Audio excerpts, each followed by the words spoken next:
Hey, all y'all, it's Bill Ferriter, and it's time for another 10-minute team tip. Today, I want to talk to you about something that I call alternative demonstrations of mastery. And I think it's a really important point for teachers to consider when we're trying to ensure that all students master grade level essential standards. You know, I say that to teams a lot. Our job is to ensure that all students master grade level essentials, and it gives teams anxiety. We think inside of our minds, I don't think it's possible to ensure that all kids master grade level essential standards. Now, I get the anxiety. It certainly is a big ask, but it's also the responsibility that we accept as part of the PLC at work process. If we said something was essential, it really is our job to make sure that all students master those essentials. But I want to show you a mistake that I think collaborative teams make that causes some additional stress when we're trying to ensure that kids master our essential. Let me go ahead and share some slides with you just so that you can see an example of what I'm talking about. So I'm going to put up on my screen for you an example of a fourth grade literacy standard from the state of Arkansas. I do a ton of work in Arkansas, fantastic state doing remarkable things with education. And what I want you to see is the standard says that a student needs to be able to determine the theme of a story. Now, one of the things that I think we do as teachers is we overcomplicate the original demonstration of mastery. What do I mean by that? Well, if I'm a fourth grade teacher in the state of Arkansas and my standard is determine the theme of a story, I might say, I'm going to give all of my students a piece of grade level text that I want them to read, and I'm going to have them read that independently. And then I'm going to ask students to identify the theme of that grade level text. And the way they're going to communicate the theme to me is they're going to write a text passage, maybe a paragraph. And in that text passage that they write for me, I want them to use at least one piece of evidence from the story to support their argument. Now, in theory, that's a really great activity. I'm not surprised to see this type of activity in the schools that I work in. And I think it would be a responsible thing to ask students to do. However, I think that there are elements in that demonstration of mastery, the idea of read the grade level text and write me a paragraph where you're summarizing the theme. I think there's elements in that demonstration of mastery that actually go beyond the expectation detailed in the standard. Can you figure out what those things are? If I'm a fourth grade teacher and I ask students for this demonstration of mastery, what are some of the things that I'm expecting students to do that aren't required of them by the standard? Go ahead and hit pause, and we'll come back together again in a second, and I'll show you what I think. All right, so let me throw a new slide up on the screen for you, right? Some of the things that I think go beyond the expectation detailed in the standard are, standard doesn't say that students have to read a grade level text independently. In fact, the standard doesn't say anything about reading a grade level text. And just as importantly, the standard doesn't say that students need to be able to communicate the theme of the story in a well-written paragraph. Notice that that's not a part of this essential at all. And what that means is, in this particular demonstration of mastery, we're asking kids to work beyond the expectation of the standard. Does that mean that this is an irresponsible demonstration of mastery? Of course not. In fact, I think I would use this for the vast majority of my students, and I would expect the vast majority of my students could probably handle that task without a whole lot of trouble. But what I'm saying is there are some students who aren't going to be able to show you mastery if your ask is that they read grade level text independently or that they write a short paragraph to defend their reasoning. And those students, if that's your demonstration of mastery, if this is a standards-based school, you might give them a failing grade. They might get a 1 or a 2 for determined theme of a story, even though the reason they're getting a 1 or a 2 isn't because they can't identify the theme, but instead, it's because they can't read grade level text independently or write the short paragraph to communicate their findings. Are y'all with me so far? In fact, what I think has happened here is something that's really common in a lot of the schools that I work in. What I think has happened is we've taken that demonstration of proficiency and we've actually bundled multiple standards together. So in Arkansas state standards, there are 4 standards, I said it wrong, 3 standards represented in that demonstration of mastery. There is a reading comprehension standard. You do have to read grade level text independently. And I'm glad there is. It is something we want our students to know and be able to do. There's also you need to be able to write a clear paragraph, communicate a finding through writing. That's an essential standard too. But the demonstration of mastery that we're asking here for a standard that says, can you determine theme, shouldn't also pull in or doesn't need to also pull in those additional standards. Are you with me so far? And what that means is if you're trying to assess whether a kid can identify theme, you might come up with some alternative demonstrations of mastery, particularly for students who aren't reading or writing on grade level yet. Why is that okay? Because this standard doesn't ask students to read on grade level. Let me give you some examples of what I mean. If you have a student who's nonverbal, right? They're not even communicating through speech, or they're not even writing.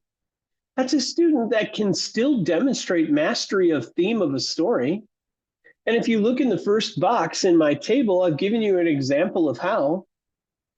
You might still ask that nonverbal student to read a grade level text because they can read a grade level text. Just because you're nonverbal doesn't mean you're not reading at grade level. So let's use that grade level text and ask students to read it.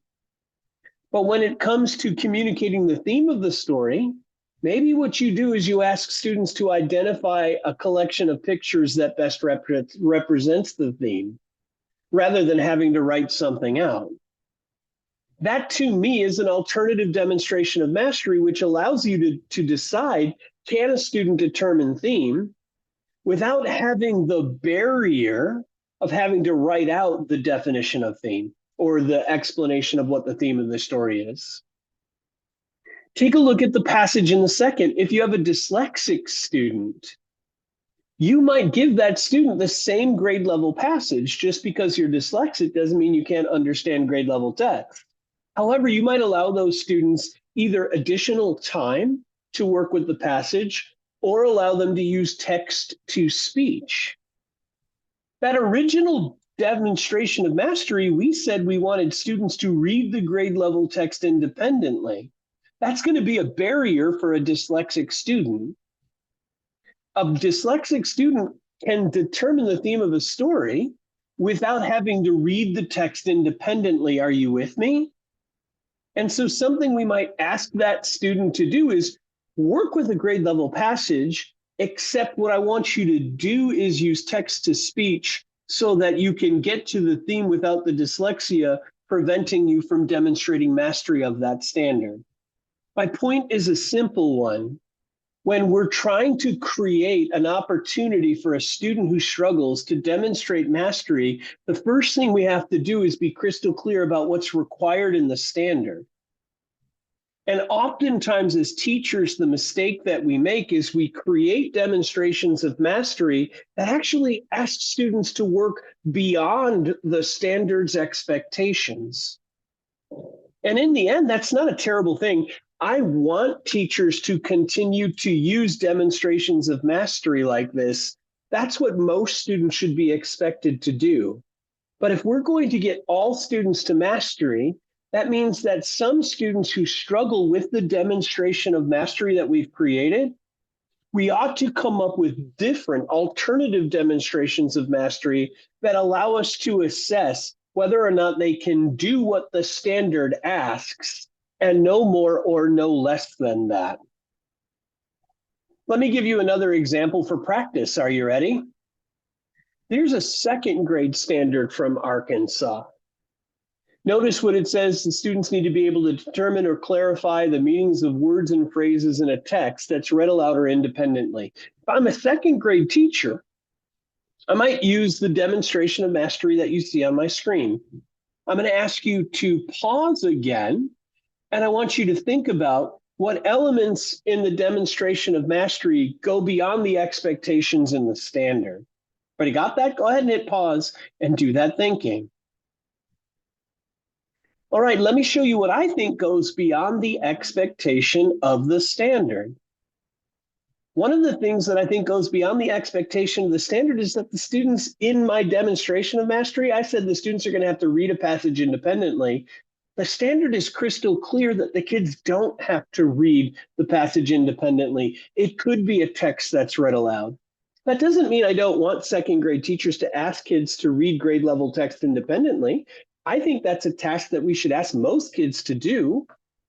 But when we're looking at students who haven't mastered the essential, one of the things we have to ask is, did our demonstration of mastery align with the expectation of the standard? And if not, can we create an alternative demonstration of mastery that does align with the expectation of the standard?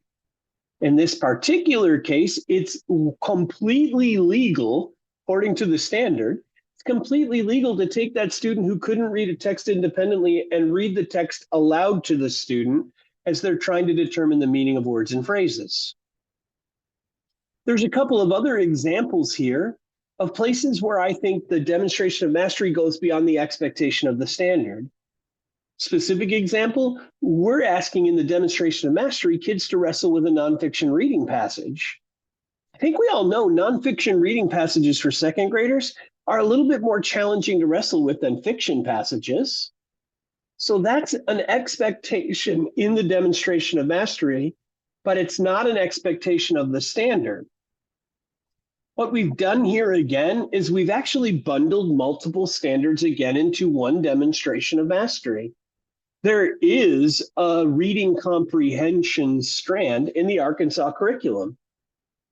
So kids are expected to read grade level text, but not in the standard we're currently trying to assess or evaluate. There's also a standard in the Arkansas curriculum where students do need to know academic vocabulary. And nonfiction text does play a part of that, but not in this particular standard. So what I've done, if I'm this imaginary second grade team, is I've created a pretty good activity, a nice assessment of student mastery, but my assessment of student mastery actually goes beyond the expectations of the standard. And how? Well, what I've done is I've actually bundled multiple standards together in this one demonstration of mastery. And I want to reiterate, I'm not saying that that is something you should never do. I think that's an okay thing to do. But what I'm saying is that might be an okay demonstration of mastery for most students. But when you have a student who is struggling to demonstrate mastery and you're trying to get them there, one of the steps we take as teachers is to revisit the standard and say, okay, what does the standard expect? And is there another way that I can ask students to demonstrate mastery? Is it a part of the demonstration that's preventing them from showing me that they've mastered the standard that I'm trying to assess? Are y'all with me? Now, there's a couple of very specific ways that you can create alternative demonstration of mastery. They're detailed on your screen right now. I would encourage you to pause the screen and maybe do a screen grab of this. To me, I think there are 5 different ways that we can create alternative demonstrations of mastery. A very specific example, modifying the way that students respond to demonstrate mastery is a simple way to create an alternative demonstration. I'll model for you. I had a student one year whose name was Austin. He was a super high functioning science kid. I mean, he was passionate about science. Remember, I taught 8th grade science. His mom told me on Meet the Teacher night that he had never passed science in middle school. And that surprised me because he knew a lot of science, probably more than the average 8th grade student, probably more than many adults. When I asked his mom, well, why is it that he's not demonstrating mastery? Her answer really caught me in the heartstrings. She said, he has to demonstrate mastery through writing, and he has trouble with written processing problems. So he can't really show you all he knows if you're asking him to demonstrate mastery through writing.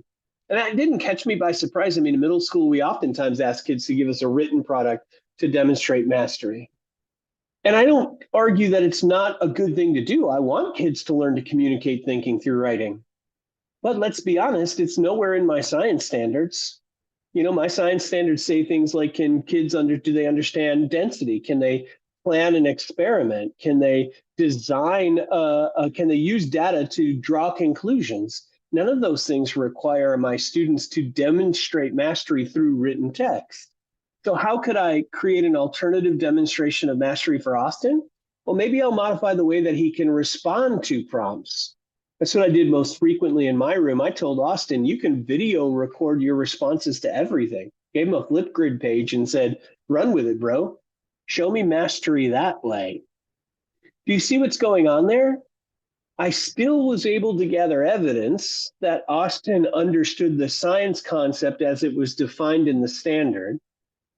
And what I did is I was critical about what is the standard actually asking students to do, and are there elements in my demonstration of mastery that go beyond the expectation of the standard? Frequently, I see teams develop demonstrations of mastery that go beyond the expectation in the standard.